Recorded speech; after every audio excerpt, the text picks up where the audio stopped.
Hey guys, तो स्वागत है आप सभी का हमारे चैनल में, जहां आज हम बात करने वाले हैं गोजो के बारे में। अब जो लोग गोजो का नाम नहीं जानते वो जाके जुजुत्सु काइसन देखें, और जो लोग गोजो के बारे में जानते हैं वो इस वीडियो को देखें।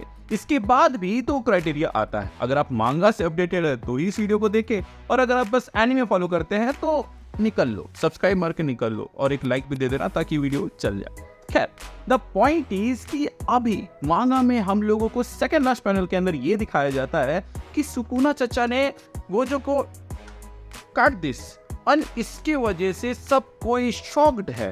एंड ये चीज ट्विटर में इतना ज्यादा ट्रेंड हुआ कि मैं जो अपने आपको इतनी देर से कंट्रोल करके रखा हुआ था कि नहीं यार मांगा नहीं पढ़ना है, मेरे को उसके एनीमे को देखना है, उसने भी वो पढ़ डाला। एंड जब मैंने पढ़ा then I was little bit disappointed and excited. Disappointed इसलिए क्योंकि ये फाइट चैप्टर नंबर 2021 से चलते आ रही है और सिर्फ शायद 14 या 16 इश्यूज या फिर कई चैप्टर्स में खत्म हो गई। इतना जल्दी गोजो एंड सुकुना का फाइट खत्म हो जाए मेरे को तो नहीं लगता। अभी तक जो भी फाइट चल रहा था वो एकदम बैलेंस चल रहा था। अगर गोजो कुछ लाता था तो उसका काउंटर सुकुना के पास हमेशा होता था। तो देखा जाए तो ये फाइट शुरू से ही एक तरफा थी। भले ही गोजो हमेशा स्टैंड बैक करके उसको बताता था कि मेरे पास इसका भी काउंटर है, लेकिन वहां पे सुकुना मोहरागा को समन करके बोलता है बेटा मेरे पास इसका भी काउंटर है।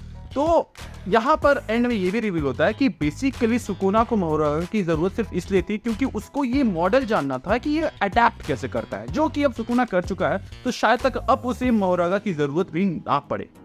खैर, हम लोग इस बारे में बात करने के लिए इस वीडियो पे नहीं आए हैं। हम इस बारे में बात करने आए हैं कि गोजो अभी जिंदा है, और ऐसा इसलिए क्योंकि हम हैं गोजो फैन। जब तक राइटर आके खुद ना बोले कि गोजो मर गई और वो वापस नहीं आएगा, तब तक हम नहीं मानेंगे। एंड क्योंकि अपना तो काम है थ्योरी वीडियोस बनाना, तो हम लोग यहाँ पे कुछ थ्योरीज देते हैं। तो सबसे पहला थ्योरी जो कि हर जुजुत्सु काइसन फैन को या फिर क्या उसके दिमाग में आया होगा, वो ये है कि वो रिवर्स कर्स टेक्निक को इस्तेमाल करके खुद के बॉडी को रीजनरेट कर ले। इसी फाइट के दौरान हम लोगों ने देखा है कि उसने अपने हाथ को रीजनरेट किया हुआ है। जुजुत्सु काइसन वर्ल्ड में हम लोगों ने देखा है कि यूजी इटादोरी जो कि मर चुका था, बेसिकली वो वहां से वापस आ चुका है। तो ये कोई बहुत बड़ी बात नहीं है, और रिवर्स कर्स टेक्निक हर कोई यूज नहीं कर सकता। ये लिमिटेड लोगों के पास है, और वो एक तरह से स्पेशल ग्रेड में आते हैं। अब देखा जाए तो गोजो जो बंदा है वो ये काम कर सकता है, शर्ते उसके पास इतना कर्स टेक्निक हो। लेकिन अगर आप एक चीज पे ध्यान दोगे, और वो ये है कि गोजो को 20 से काटा गया है। 20 से मतलब कमर के यहाँ से, ठीक है।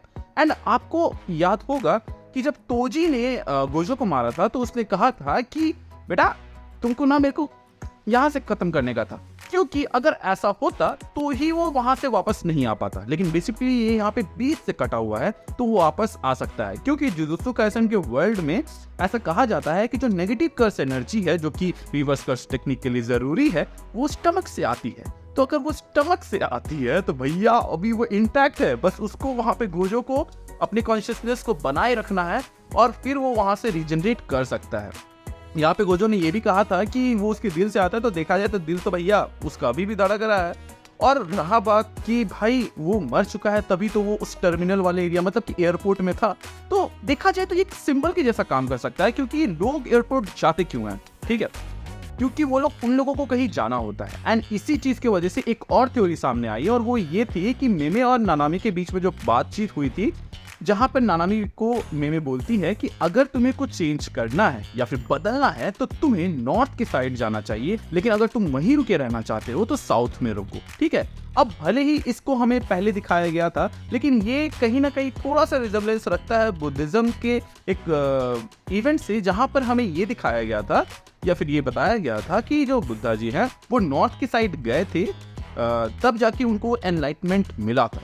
सो व्हाट इफ ये जो एयरपोर्ट दिखाया जा रहा है जहां पर वो सबसे आके बातें कर रहा है, यहाँ से वो उठे और वो नॉर्थ की साइड जाए and he becomes the enlightened one. क्योंकि अगर आप देखो तो बेसिकली गोजो का हर एक पावर को सुकुना अब काउंटर कर सकता है। तो गोजो अगर इसी तरह वेकअप कर जाता है, इसी तरह कम बैक कर जाता है, तो उसको तो आराम से सुकुना हैंडल कर लेगा। तो यहाँ पर गोजो को चाहिए एक पावर अप, जो कि हमेशा उसको एक नियर डेथ सिचुएशन के बाद ही मिलती है, जो कि लास्ट टाइम तोजी के पास से मिली थी। तो यहाँ पर वो किसी एक नए टेक्निक के साथ वापस आ सकता है, और फिर हम लोगों को एक हाकर फाइट देखने को मिल सकता है। अब देखो भाई, मेरा उतना नॉलेज तो नहीं है, बट मैंने कहीं पे पढ़ा था कि जो हम लोगों को लोटस उन पैनल्स में दिखाया गया था, वो बेसिकली सिंबलाइज करते हैं रीबर्थ और एनलाइटनमेंट की। एंड अगर आपको याद हो या फिर कहें आप लोगों ने एनीमे देखा हो, तो उसमें जब गोजो मर के वापस आता है या फिर क्या नियर डेथ सिचुएशन से वापस आता है, तब वो कहता I am the honoured one. जब तक ये मांगा में था तब तक ये लगता था कि वहां पे गोजो घमंड के साथ बोल रहा है, क्योंकि हम लोगों ने जिस तरह के गोजो को देखा है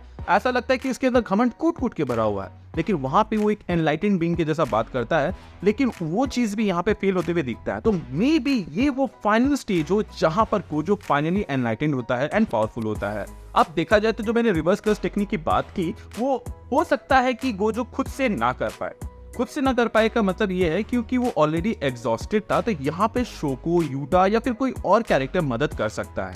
अब आप बोलोगे कि जब वो लोग यहाँ पे गोजो की मदद कर रहे होंगे तो सुकुना तो खड़ा रहेगा नहीं, ऑब्वियसली नहीं रहेगा यार। हम लोगों को इसीलिए लास्ट पैनल में ये दिखा दिया गया कि द नेक्स्ट अपोनेंट जिसको सुकुना फेस करने वाला है वो है गॉड ऑफ लाइटनिंग। यहाँ पर मैं कुछ चीजें और पॉइंट आउट करना चाहूंगा, और वो ये है कि अगर आप लोगों ने हैरी पॉटर देखा है तो उसके अंदर भी जो हैरी रहता है वो मर चुका रहता है, एंड वो डंबलडोर से बात करता है एक प्लेटफॉर्म में जिसको बेसिकली एक हेवन के जैसे कहा जाता है। और जब हैरी वहां पे पूछता भी है कि क्या ये सब मेरे सर पे चल रहा है, तो डंबलडोर कहता है कि हाँ वो सब तुम्हारे हेड में ही चल रहा है, एंड फिर बाद में हैरी जिंदा हो जाता है। बेसिकली वैसा ही कुछ हमें यहाँ पर भी देखने को मिल सकता है, जो कि उसके एक पावर अप के साथ होगा। अगर देखा जाए तो यहाँ पर वो अगर कैजुअल बातें करता तो समझ आता कि यहाँ पर वो सबको फेयरवेल या टाटा बाय बाय कर रहा है, लेकिन यहाँ पर अगर आप ध्यान दोगे तो जो नानामी के साथ बात होती है तो वहाँ पे वो मेमे वाली बात को रिपीट करता है।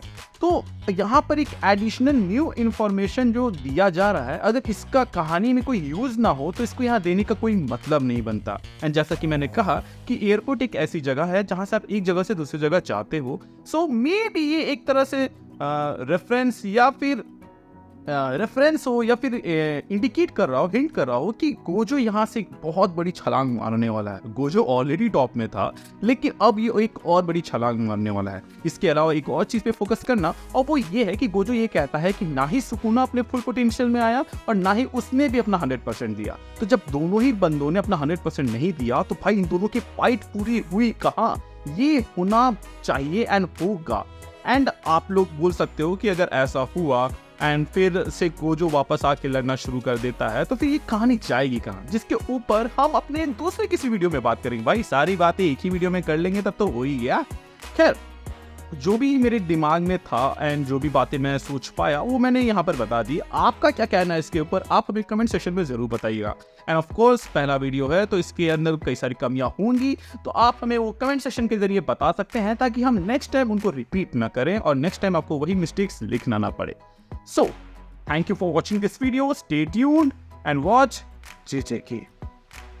And गोजो जिंदाबाद, क्योंकि गोजो है जिंदा। एंड हाँ, इस वीडियो को शेयर करें उनके साथ जो ये मान चुके हैं कि गोजो मर चुका है और कह रहे हैं Gojo lives in our heart. So basically आज के लिए बस इतना ही। Thank you for subscribing. See you soon.